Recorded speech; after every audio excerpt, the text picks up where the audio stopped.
Assalamualaikum warahmatullahi wabarakatuh.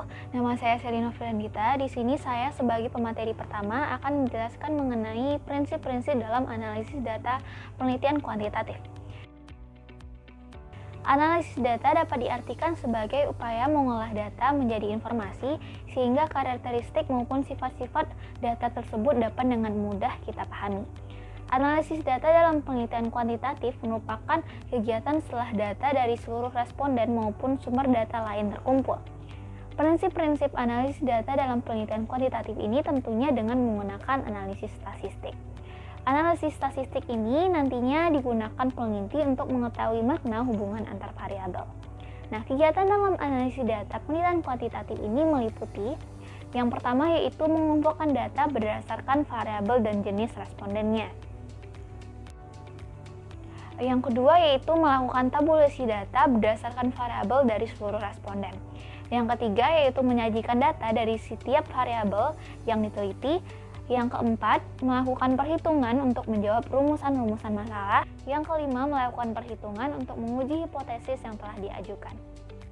Adapun tujuan yang akan dicapai pada analisis data penelitian kuantitatif ini antara lain yang pertama yaitu mendeskripsikan data atau menggambarkan pola data.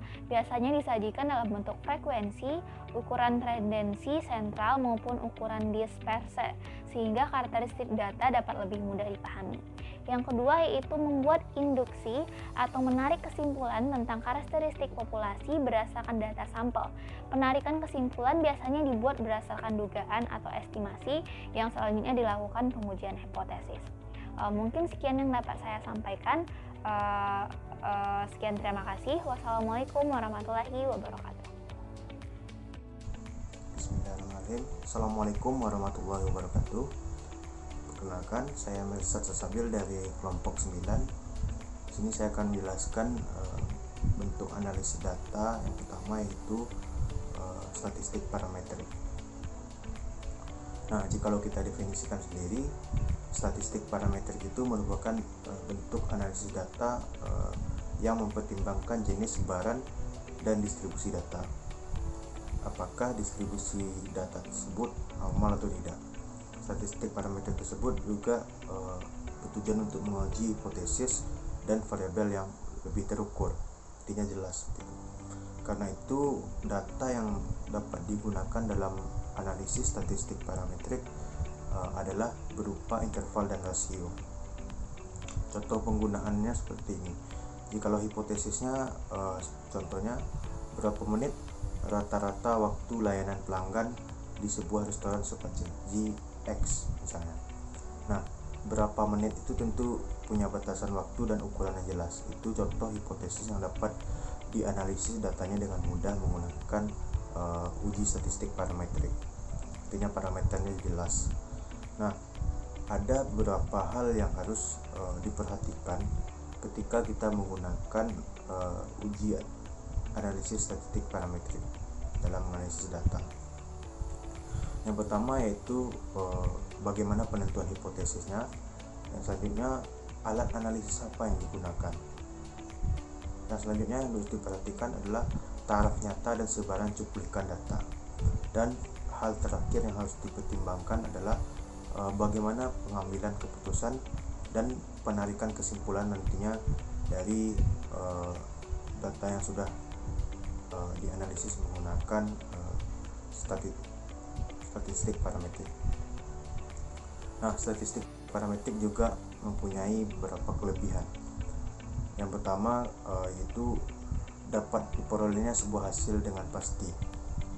Namun dengan catatan hasil yang pasti ini jikalau kita menggunakan kaidah atau aturan-aturan sesuai dengan bagaimana seharusnya, artinya minim kesalahan. Yang kedua, kelebihan dari statistik parametrik adalah dapat digunakan untuk mengatur hubungan variabel yang lebih banyak, yaitu 2 atau lebih variabel bisa digunakan dengan uji statistik parametrik.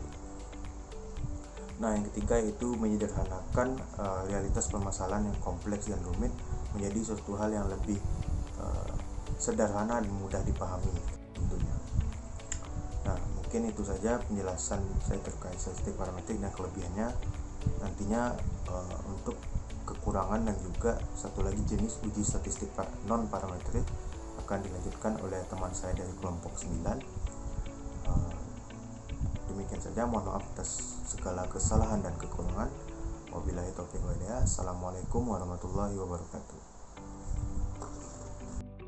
Assalamualaikum warahmatullahi wabarakatuh. Perkenalkan, nama saya Ridho Fernanda. Di sini saya akan melanjutkan penjelasan materi dari kelompok saya, yaitu terkait kekurangan statistik parametrik. Di mana kekurangan statistik parametrik yang pertama yaitu berdasarkan pada anggapan-anggapan atau asumsi. Yang kedua yaitu asumsi tidak sesuai dengan realitas yang terjadi, bahkan menyimpang jauh sehingga kemampuannya tidak bisa dijamin, bahkan menyesatkan.